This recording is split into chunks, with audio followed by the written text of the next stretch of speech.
हमने दो बिल्कुल अलग अलग बातें सुनी हैं। एक कि पैसा सारी बुराई की जड़ है और दूसरी कि पैसे की कमी सारी बुराई की जड़ है। रिच डैड पुअर डैड इसी सोच के फर्क को समझाने वाली एक किताब है जिसने दुनिया भर में लाखों लोगों का पैसे को देखने का नजरिया ही बदल दिया। जरा सोचिए, एक आवाज कहती है पैसे से प्यार करना ही सारी बुराइयों की जड़ है, और ठीक उसी वक्त एक दूसरी आवाज कहती है पैसे की कमी सारी बुराइयों की जड़ है। ये कोई फिल्मी डायलॉग नहीं है, बल्कि वो दो सलाहें हैं जिनके बीच इस किताब के लेखक रॉबर्ट कियोसाकी पले बढ़े। तो चलिए मिलते हैं इन दो पिताओं से जिनकी सोच और दुनियाएं एक दूसरे से बिल्कुल अलग थीं। एक तरफ थे उनके असली पिता जिन्हें वो पुअर डैड कहते हैं, हाईली एजुकेटेड, पीएचडी की डिग्री, एक अच्छी सरकारी नौकरी, लेकिन पैसों को लेकर ना हमेशा परेशान रहते थे। वहीं दूसरी तरफ थे उनके दोस्त के पिता यानी रिच डैड, जो 8वीं पास भी नहीं थे पर अपने दम पर एक बहुत बड़े बिजनेसमैन बने और हवाई के सबसे अमीर लोगों में से एक थे। कमाल की बात है ना कि ज्यादा पढ़ाई लिखाई हमेशा ज्यादा पैसे की गारंटी नहीं होती। और बस 9 साल की छोटी सी उम्र में रॉबर्ट के सामने एक बहुत बड़ा फैसला था। किसका रास्ता चुने, अपने पढ़े लिखे गरीब पिता का या कम पढ़े लिखे अमीर पिता का? उन्होंने अमीर पिता से सीखने का फैसला किया और बस यहीं से उनकी असली फाइनेंशियल एजुकेशन की शुरुआत हुई जिसने सब कुछ बदल दिया। तो आखिर ऐसा क्या था जो रिच डैड अलग तरह से सोचते थे?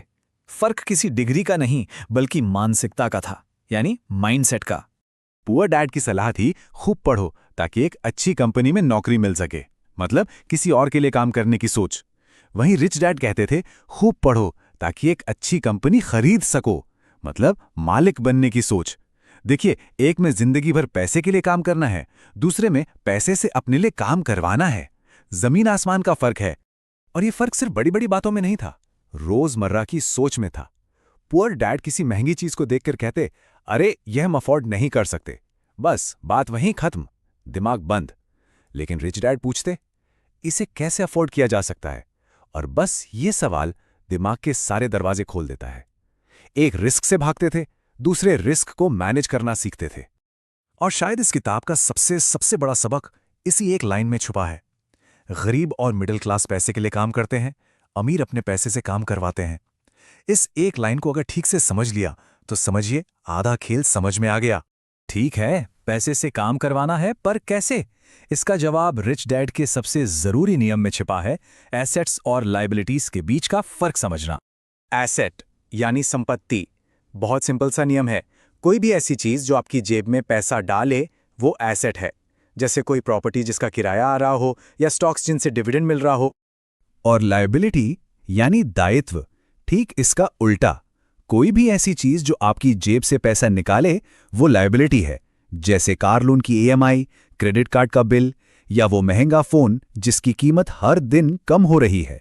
और दोस्तों, असली खेल यहीं पर होता है।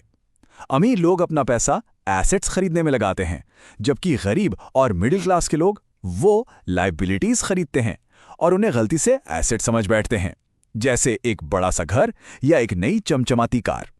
और इसी वजह से वो जिंदगी भर रैट रेस में, मतलब ईएमआई और बिल के चक्कर में फंसे रह जाते हैं। चलिए आप जरा पैसे के इस बहाव को, मतलब कैश फ्लो को और करीब से देखते हैं कि ये अलग अलग लोगों के लिए कैसे काम करता है। सबसे पहले एक गरीब इंसान की बात करते हैं। कहानी बहुत सीधी है। सैलरी आई और सीधे सीधे घर का किराया, खाना पीना और दूसरे जरूरी खर्चों में चली गई। मतलब पैसा एक हाथ से आया, दूसरे से गया, बचा क्या? कुछ नहीं। अब आते हैं मिडिल क्लास पर। यहां कहानी थोड़ी सी कॉम्प्लिकेटेड हो जाती है। सैलरी तो आती है, लेकिन वो घर का लोन, कार की ईएमआई, क्रेडिट कार्ड के बिल, इन सब लायबिलिटीज को चुकाने में चली जाती है। और मजे की बात देखिए, जैसे जैसे सैलरी बढ़ती है ना, वैसे वैसे खर्चे और लोन भी बढ़ जाते हैं। नतीजा, हाथ में फिर भी कुछ नहीं बचता। और अब अमीरों का कैश फ्लो, ये बिल्कुल अलग है। वो अपनी कमाई से सबसे पहले एसेट्स खरीदते हैं, स्टॉक्स, बॉन्ड्स, प्रॉपर्टी।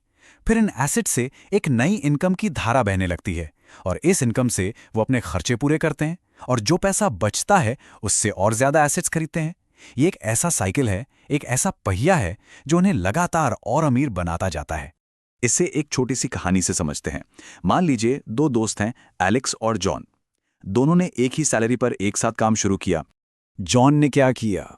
उसने अपनी सैलरी से नई कार, महंगे गैजेट्स, ब्रांडेड कपड़े, मतलब सारी लायबिलिटीज खरीदी। उसका फोकस था अच्छा दिखने पर। वहीं एलेक्स ने अपनी सैलरी का ज्यादातर हिस्सा एसेट्स बनाने में लगाया। थोड़े स्टॉक्स, कुछ बॉन्ड्स और एक छोटा सा रियल एस्टेट इन्वेस्टमेंट। कितना टाइम लगा होगा? सिर्फ 5 साल। बस 5 साल के अंदर एलेक्स एक करोड़पति बन चुका था। और जॉन, वो आज भी अपनी सैलरी का रोना रो रहा था और कर्ज में डूबा हुआ था।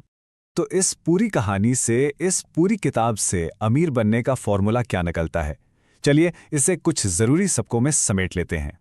पहला और सबसे जरूरी, लायबिलिटीज नहीं, एसेट्स जमा करें। दूसरा, अपनी फाइनेंशियल एजुकेशन पर फोकस करें। ये वो पढ़ाई है जो स्कूल कॉलेज में कभी नहीं सिखाई जाती। तीसरा, सिर्फ सैलरी के लिए काम ना करें, बल्कि सीखने के लिए करें। नए स्किल्स ही आपके सबसे बड़े एसेट हैं। और चौथा, नुकसान के डर और मुझसे नहीं होगा वाली सोच से बाहर निकलें। और इन सबसे भी बढ़कर किताब एक ऐसी संपत्ति की बात करती है जो हम सबके पास पहले से ही मौजूद है। रॉबर्ट कियोसाकी कहते हैं, हम सबके पास जो सबसे ताकतवर एसेट है वो हमारा दिमाग है। अगर इसे सही तरीके से ट्रेन किया जाए तो ये बेशुमार दौलत पैदा कर सकता है। तो असली सवाल ये नहीं है कि पैसा कैसे कमाया जाए। असली सवाल तो ये है कि इस सबसे बड़े एसेट यानी अपने दिमाग को और मजबूत करने के लिए हम क्या कर रहे हैं।